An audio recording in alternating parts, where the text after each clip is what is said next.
بسم الله الرحمن الرحيم قل أعوذ برب الناس ملك الناس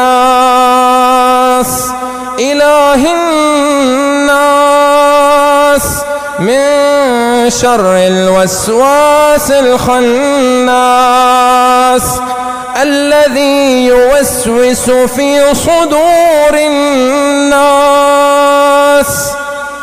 من الجنة والناس.